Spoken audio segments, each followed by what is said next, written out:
So today, the person that I have here has done over 24 films. He's very well known in LA. He has worked with Brittany Snow, Dane Cook, Christian Slater, David Arquette, oh my God, and one of my favorite, Gary Oldman. He is CEO of Samico Films, and let me introduce to you finally, Franco Sama. Thank you for being here. You're welcome. It's my pleasure, Sage. Thank you for inviting me. Thanks. Thank you for being patient, and we've had a few technical issues. So how are things? Things are crazy busy in a really good way. It's been a whirlwind since sort of things started getting back to normal after COVID and after a couple of years of shutting it all down and not being able to do anything. Suddenly, it's just this onslaught. We've got 3 films right now that we're gearing up to shoot in 2023. Okay, so walk us through what is a normal day for you then. Like, you are an executive producer, you have a film fund, you produce. So what's a regular day for you? Like, what is your job every day? Well, I think that has to be broken down into basically what I call, different buckets, right? Mm-hmm. So Samico Films, for example, it's been around for like 15, 16 years now. In and of itself, it's essentially the first bucket of Samico Films is development and consultation and education.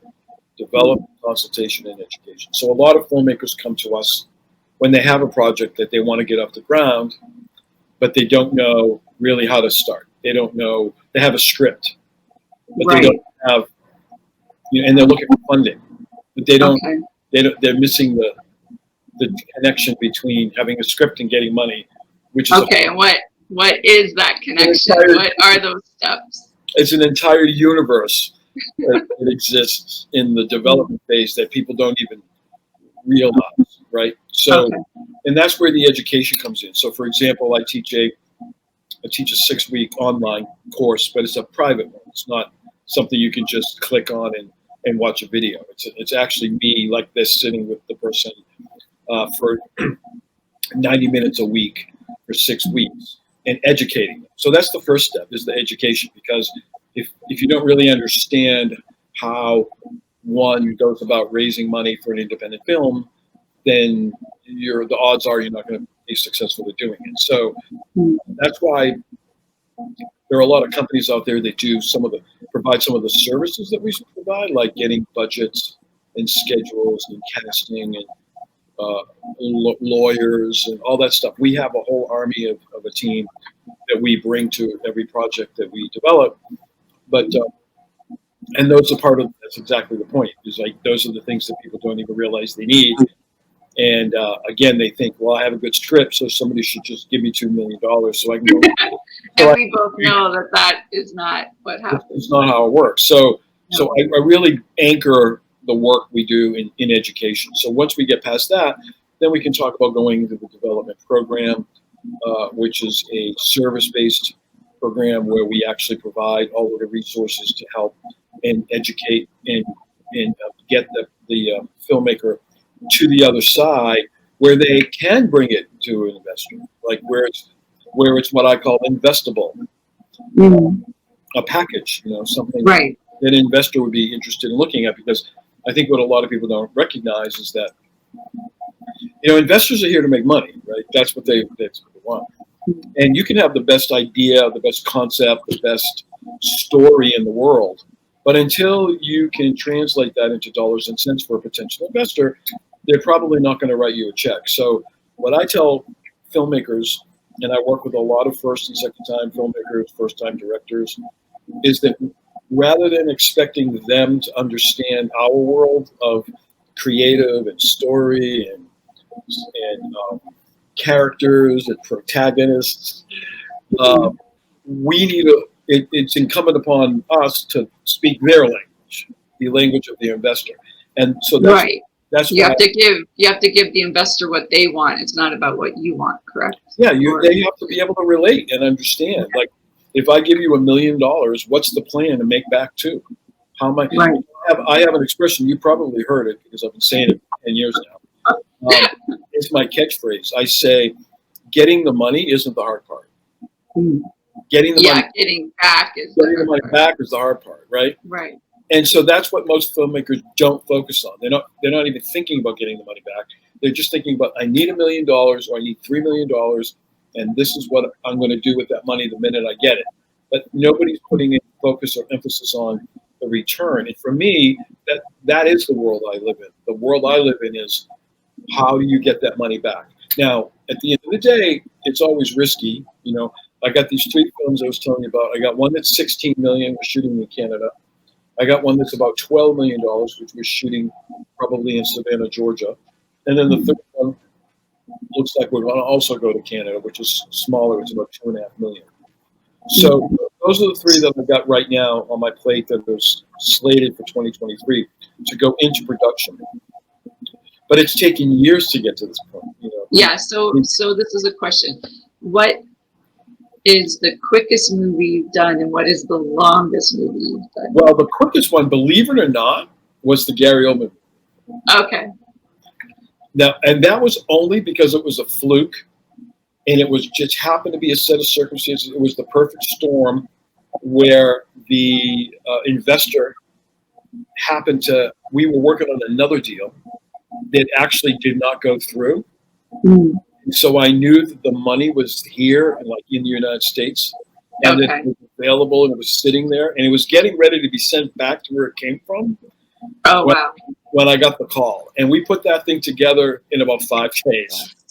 Oh. So how did that come about again? Oh boy. Well,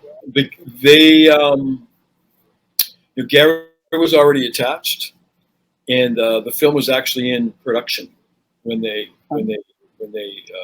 heard that they were looking for some additional funds. So what I was saying is that when I had an investor who we already had the money for another film parked here in the United States from offshore, and I knew that. So when I heard that I heard that this film was looking for some funds, I knew exactly who to go to, and it just happened quickly because the money was there. The investor was ready to do something. It was a very attractive project because Christian Slater was in that movie as well. Dane Cook was in that movie as well, and it was just a perfect storm. It was the right time and the right place. But I always tell people, I hesitate to even tell that story because it's an anomaly. It's way beyond even that. I mean, it just doesn't happen, and it was just one of those things. But typically, like I said, these films I'm working on now, one of them, it's been about a year. The other one has been around, they've both been around a year, but the bigger one, it's been 7 years. So oh, wow. It's not That's a long time. It's not unusual for a film to take, years and years and years. It has to be developed properly. There's just so much to be done. It doesn't matter really what the budget is. I mean, unless it's like a really super low budget. But anything in the league, our sweet spot is generally the $1 to $5 million budget range. So for me to be doing these, $12 and $15 million films is a little bit outside of the realm what you're used to, what I'm used to. But it's a lot. It's really nice because when you're at those budget levels, you get to do more. You get to bring in bigger name actors and all of that. Right. So how do you go about selecting a film that you want to produce? Well, a lot of it has to do with the genre, right? Because, certain films are better sellers than others. Okay. So, like what type of genre? The ideal scenario is usually, again, this varies, but ideally, you want like a thriller. Something exciting and thrilling. These days, now, like I said, these things change, right? I mean, thriller is pretty strong. It will always probably be strong. But what a lot of people, distributors and whatnot, are looking for these days is sort of feel-good movies. You know, everybody's been through a lot the last couple of years, and people are kind of burnt out, and crispy, and tired, and stressed. And so, And I think, yeah, exactly. We need something that's gonna brighten our moods and be light to watch. And yeah, definitely. entertain. We want to be entertained. You know, we want to be able to go to a movie theater and have a good time and experience something new. You know, this movie, Everything Everywhere All the Time. You know, that movie is a breakout film, you know, in the kind of category that we're talking about here. Like they made that movie for $25 million, and last I checked, it was somewhere hovering around 60 or 70 million, which is really good for a small, relatively small independent. Yeah, that's. And it's just one of those things that caught on. You know, I always say you can have a great film that just doesn't do well, and because of the planets weren't aligned, and then you can have a mediocre film that goes through the roof. Right. And just hold that thought while we go to a commercial right now. Okay. I think we need to play some music or play a commercial, and we'll come back in a moment and talk more about that. Sounds good.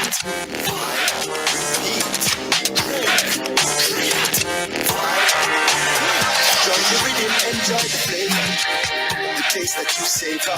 Share with your friend and your neighbor. We're made in Jamaica. Join the rhythm, enjoy the flavor, the taste that you savor. Share with your friend and your neighbor. Great tropical rhythms now available in a 1-liter Tetra. Look out for them. Our family and friends are a big part of who we are. We are our biggest supporters and confidence, and a source of very full of love. And when it comes to keeping connected, Western Union is here to make it safer and easier with their digital services. Now your family and friends overseas can send you money without leaving home by using the Western Union app or westernunion.com. Just visit gkfsonline.com to register and share your banking details with your sender to start receiving funds directly to your bank account, so you don't have to leave home to collect. Grace Kennedy Money Services, home of the Express and Express and the Western Union, doing our part to help you stay safe. Your daily habits can make or break you. And the best way to have healthy habits is with intent. Warfire is the herbal tea and smoke blend provider ready to fit into your routine.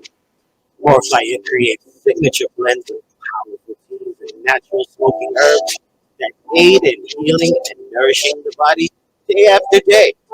Ditch your unhealthy habits and become a better you with Warfire. Enhance your daily ritual. Welcome to the Shout Out with Sage show. Shout Out with Sage. So shout out and let's go. Hi, and we're back. And hi, Franco, we're back.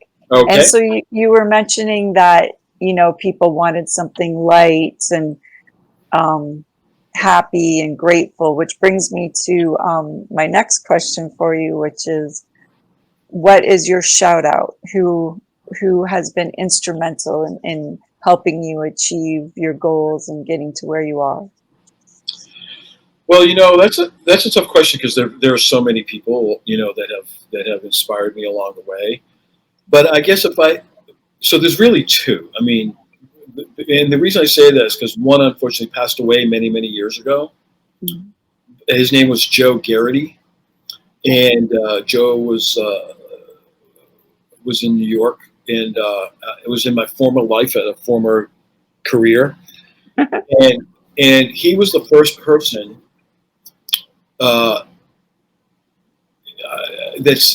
he was the first person I ever actually uttered the words to of what I really, really wanted in my life. I was living in Boston, and I was working. I was very happy at my work because I was doing well and successful, but I wasn't happy because I wasn't doing what I believed I was born to do, which was this. Right. And he was the first person to look me in the eye and say, "What do you really want to be doing? Like, what are you doing here? Like, why are you doing? Why are you doing this job?" And I said, I said I want to go to LA or Hollywood, and I want to be a movie producer. You know, when you live in the East Coast, and I'd never been to California. I didn't even know what any of that meant.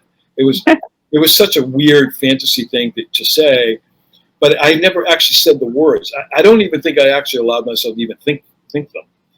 But Okay. because he put me on the spot, I did say it, and once I said it, I couldn't take it back.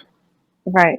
You put it out into the universe, and there And we go. It turned out this guy Joe owned a car dealership, and in those days, my job was to go to car dealerships that were and turn them into profit, like dealerships that were failing, Struggling. Yeah.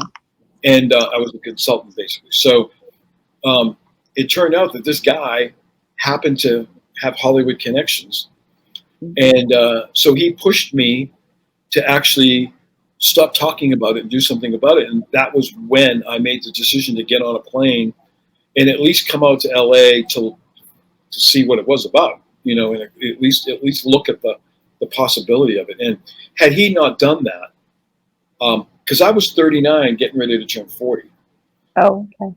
So I was not exactly the age to make a big change in your life. A life change. This was 25 years ago. So I was like, you know, this was a seismic shift in my life that I was terrified of. But I don't know. I can't say that I would have actually made the commitment to go ahead with it had he not pushed me.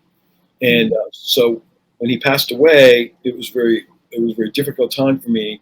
But one of the things I remember the most was his wife, who I'd never met, called me out of nowhere, and she said, "I just want to let you know that Joe spoke about you often, and he really cares about you, and he really wants you to be successful in your life and your career, and you meant the world to him." And you know, just to hear that from her was just so extraordinary. So that was sort of the first time anybody ever really got me. Believed in you. And the other person is my husband, Anthony, who I know you know. Right, yes. I think actually I met you because of him. I think if I trace us back to when we first sort of, kind of. We were at an event and we met each other. Yeah. And I think I talked to him first, and then he brought you over. Yeah, he was the reason I was at that event. Okay, exactly. I wouldn't have been at that event if he invited me. But so that's why I always thought in the back of my mind that he's probably how we met. But he from a creative standpoint, I've never seen anything like it. He's the writer and the director of the movie we're doing in Canada, the $16 million feature. And so, you know, we've been together for 18 years now, but he's wow, that's a while. 18 years, yeah. Yes. But he's really pushed me and inspired me and continues to do so. And to the extent that we actually are now, you know, partners. I mean, this is the first time. We always had sort of parallel lives because he was in live entertainment and I was always in the movies. Right. And now that he's crossed over and he's doing a film, right. You know, I'm producing and he's directing and we're making a movie together. So, you know, it's exciting. And he's helped me really understand, really value the creative side of things, because I kind of tend to be on the money and business side of the like chop, ding, ding, ding. He's a dance. He comes from a dance background, correct? Dance, so he toured with Paul McCartney.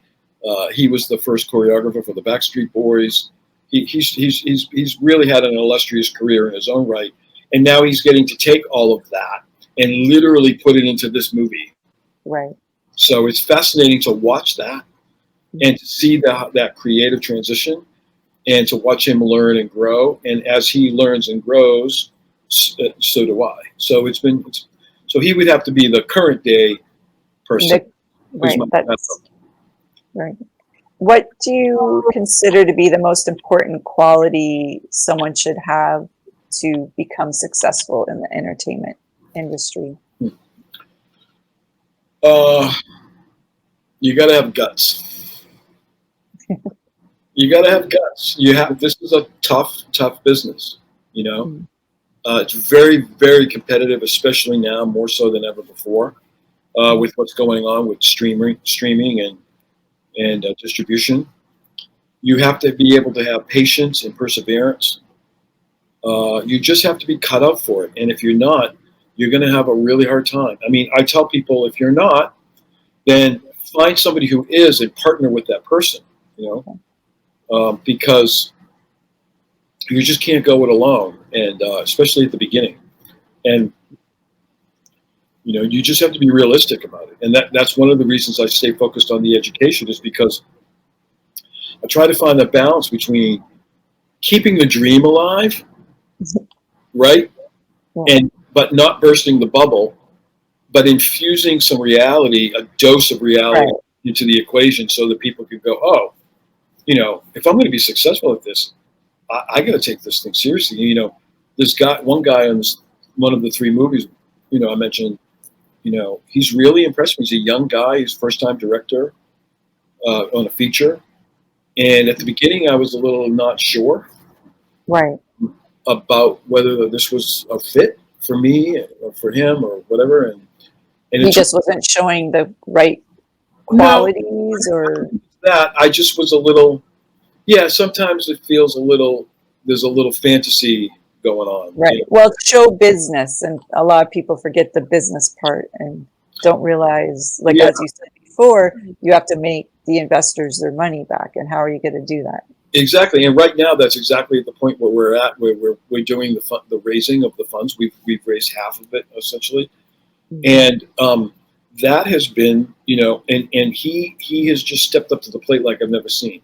And that's what I am attracted to. Like, I want to see people who have guts. I want to see people, because I had them. I mean, I was 39 years old, getting ready to turn 40, and I dropped everything. I left a relationship. I left my family. I had a sick dad at the time.